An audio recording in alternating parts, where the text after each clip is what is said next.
Friends, ఈ రోజు మనం క్రావెన్ ద హంటర్ అనే యాక్షన్ అడ్వెంచర్ థ్రిల్లర్ మూవీని ఎక్స్ప్లెయిన్ చేసుకుందాం. ఈ మూవీలో హీరోపై ఒక భయంకరమైన అడవి సింహం దాడి చేస్తుంది. దానితో హీరో చావంచుల వరకు వెళ్తాడు. అదే సమయంలో ఒక అమ్మాయి పోలియో చుక్కలు వేసినట్టు ఒక రహస్యమైన ఔషధాన్ని హీరో నోట్లో వేస్తుంది. ఆ ఒక్క క్షణం హీరో జీవితాన్ని మార్చేస్తుంది.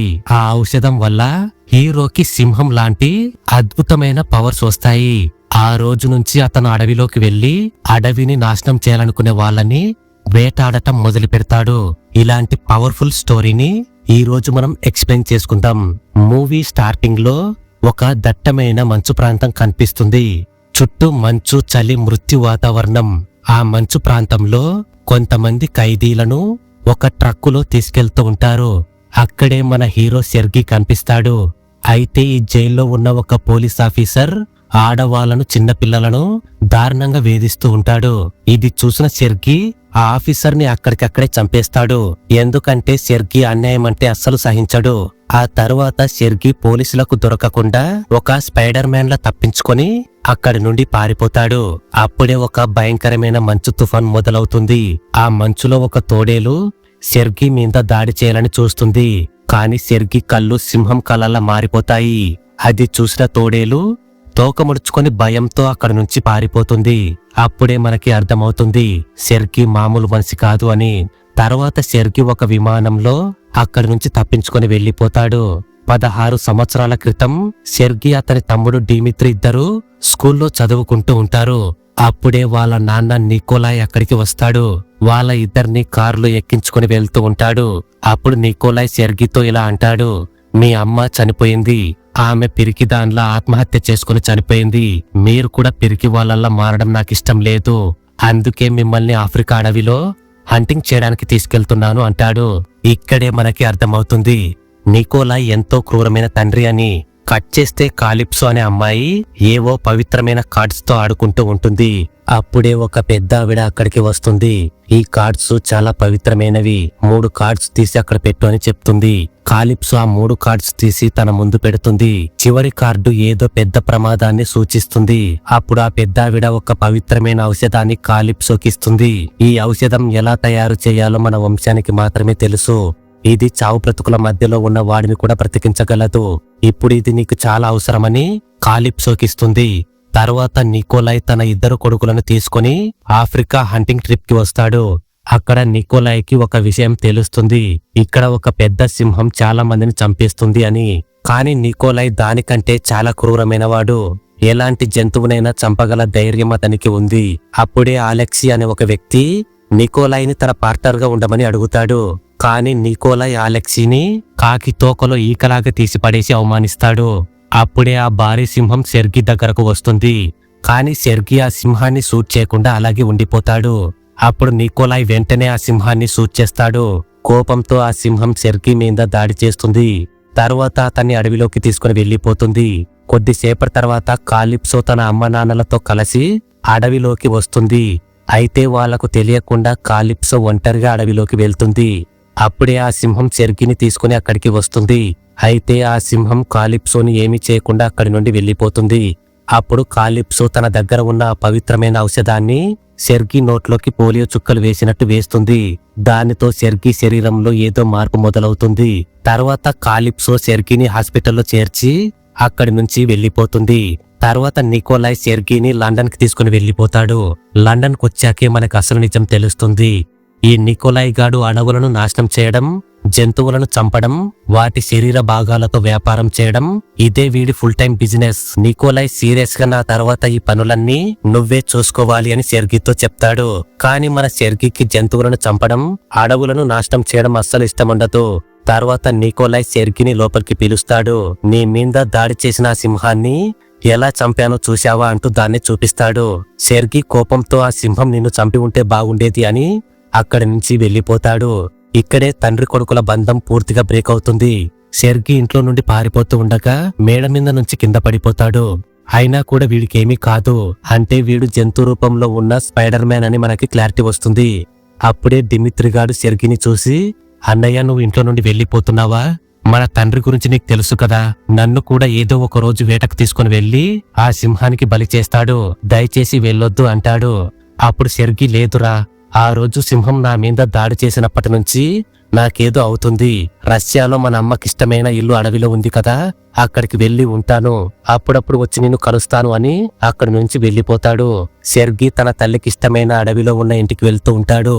అక్కడ అతనికి చాలా దూరం నుంచి ఏదో పెద్ద శబ్దం వినిపిస్తుంది. కొన్ని అడవి దున్నలు వాటి వెనకాల తేనెటీగలు కుడితే ఎలా పరిగెత్తుతాయో అలా పరిగెత్తుకుంటూ వస్తూ ఉంటాయి. దానితో సెర్గిగాడు అవన్నీ వీడిని ఎక్కడ తొక్కేస్తాయేమో అని చాలా భయపడిపోతాడు. కాని అవి సెర్గిని చూసి ఈడు కూడా మనలాగే ఒక జంతువే అన్నట్టు ఏమీ చేయకుండా వెళ్లిపోతాయి. అప్పుడే ప్రకృతి వీడిని ఆకర్షిస్తుంది. కొద్దిసేపటి తర్వాత సెర్గీకి ఒక జింక కనిపిస్తుంది. వాడు దాన్ని పట్టుకోవడానికి పరిగెత్తుతాడు. అయితే వీడు కూడా జింకతో పాటు సమానంగా పరిగెత్తుతూ ఉంటాడు. అది చూసి సెర్గిగాడు నేనింత ఫాస్ట్ గా పరిగెత్తడం ఎప్పుడు నేర్చుకున్నానని షాక్ అవుతాడు. అప్పుడే దూరం నుంచి ఏదో శబ్దం వినిపిస్తుంది. సెర్గీ ఒక చెట్టు మీదకి ఎక్కి చూస్తాడు.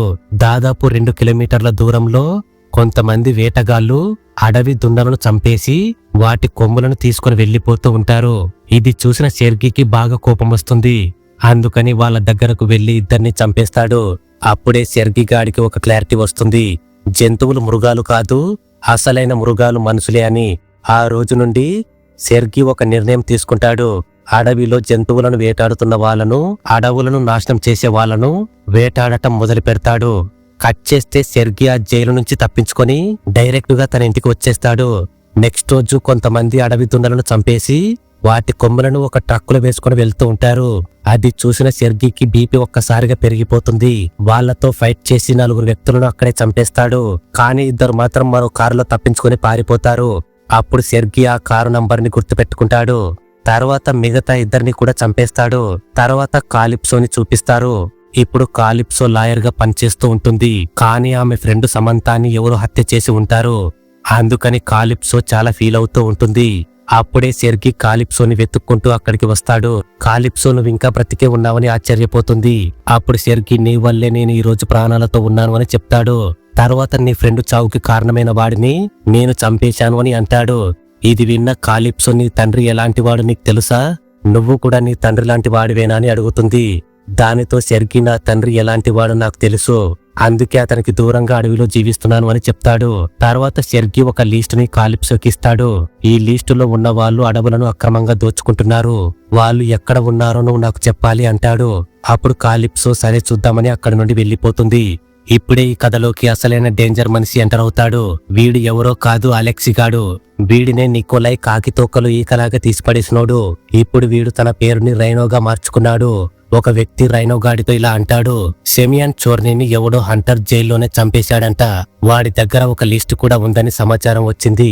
ఆ లిస్టులో ఉన్న వాళ్ళందరినీ వాడు చంపేస్తున్నాడు. ఆ లిస్టులో నీ పేరు కూడా ఉండొచ్చు, కాబట్టి జాగ్రత్తగా ఉండని చెప్తాడు. అయితే అసలైన ఆట ఇప్పుడే మొదలవుతుంది. రైనో సెమియాన్ చోర్నీ చనిపోయాడు కాబట్టి అతని ఆస్తులన్నీ ఇక మీదట నేను చూసుకుంటాను, మీలో ఎవరు నా పార్ట్నర్ గా ఉంటారని అడుగుతాడు. దానితో ఒకడు రైనోని షూట్ చేస్తాడు. కానీ రైనో తన వెనక ఉన్న బ్యాగు నుంచి ఒక పదార్థాన్ని తన శరీరంలోకి ఇంజెక్ట్ చేసుకుంటూ ఉంటాడు. అది తీయగానే రైనోగాడు గజ్జిలేసిన బండరాయిలా మారిపోతాడు. ఎంత షూట్ చేసినా రైనోకి ఏమీ కాదు. దానితో వాళ్ళు భయంతో ఒకరినొకరు షూట్ చేసుకుంటారు. చివరకు ఒక్కడే మిగులుతాడు. ఆ ఒక్కడిని రైనో తన పార్ట్నర్ గా చేసుకుంటాడు. ఇప్పుడు మనం డిమిత్రిని చూస్తాము. డిమిత్రి తన క్లబ్ లోనే సింగర్ గా పనిచేస్తూ ఉంటాడు. అప్పుడే రైనోగాడు తన పార్ట్నర్ ని నికోలాయ్ని చంపమని పంపిస్తాడు. కానీ నికోలాయ్ వాళ్ళని దారుణంగా తుడిచిపెడతాడు. అయితే డిమిత్రిగాడు మాత్రం పియానో టేబుల్ కింద ఉల్లిబిత్రిగాడిలా దాక్కుంటాడు. నికోలాయ్ కోపంగా నా క్లబ్ లో నా మీదే అటాక్ జరిగితే నువ్వు పిరికివాడిలా దాక్కుంటావా, అసలు నువ్వు నా కొడుకువేనా అంటాడు. తర్వాత రైనోకి ఒక వీడియో పంపిస్తారు. ఆ వీడియోలో క్రావెన్ ద హంటర్ ఎవరో రైనోకి తెలుస్తుంది. అందుకే రైనోగాడు ఒక మాయావి అయినా 123 గాడిని జైలుకు పంపిస్తాడు. వీడు 123 అంటే చాలు ఎక్కడ ఉంటాడు వీడికే తెలియదు. ఎవరికి కనిపించకుండా చంపేస్తూ ఉంటాడు.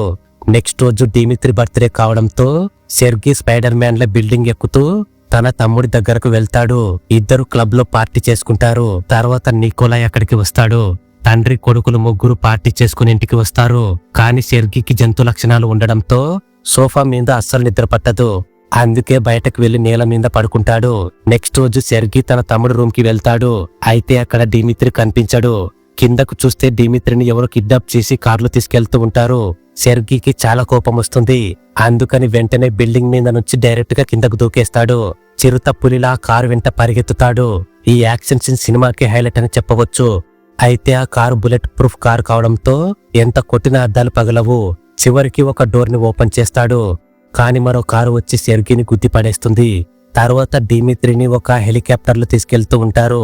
అప్పుడు సెర్గీ ఒక నెట్ సహాయంతో ఆ హెలికాప్టర్ ని పట్టుకుంటాడు. కాని నీళ్ళల్లో పడిపోయి ఒక దానికి గుద్దుకుని కింద పడిపోతాడు. తర్వాత సెర్గీ కాలిప్సోకి ఫోన్ చేసి నా తమ్ముడిని ఎవరో కిడ్నాప్ చేశారని చెప్తాడు. అప్పుడు కాలిప్సో వాళ్ళు ఎవరో నేను తెలుసుకుంటాను అని చెప్తుంది. తర్వాత సెర్గీ తన తండ్రి దగ్గరకు వెళ్తాడు. ఆ కిడ్నాపర్లు $2 కోట్ల అడుగుతున్నారు అని సెర్గీకి చెప్తాడు. అయితే నికోలై వాళ్ళు అడిగిన డబ్బునిస్తే తన వీక్నెస్ ఏంటో వాళ్ళకి తెలిసిపోతుంది. అప్పుడు నేను సంపాదించిన ఆస్తి మొత్తం తరిగిపోతుందని అంటాడు. దానితో సెర్గీ నా తమ్ముడిని నేనే కాపాడుకుంటాను అని అక్కడి నుండి వెళ్లిపోతాడు. తర్వాత ఒక వ్యక్తి కాలిప్సోకి డిమిత్రి ఎక్కడ ఉన్నాడో లొకేషన్ చెప్తాడు. కాని వాడితో కాలిప్సోకి అడ్రస్ తప్పుగా చెప్పమని 123 గాడు చెప్పి ఉంటాడు.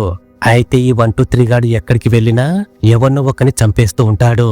తర్వాత కాలిప్సో నీ తమ్ముడు టర్కీలో ఒక ఆశ్రమంలో ఉన్నాడు అని సెర్గీ గాడికి చెప్తుంది. అప్పుడు సెర్గీ ఆ కిడ్నాపర్ల దగ్గరకు వెళ్లి ఒక్కొక్కరిని చంపుకుంటూ వెళ్తాడు.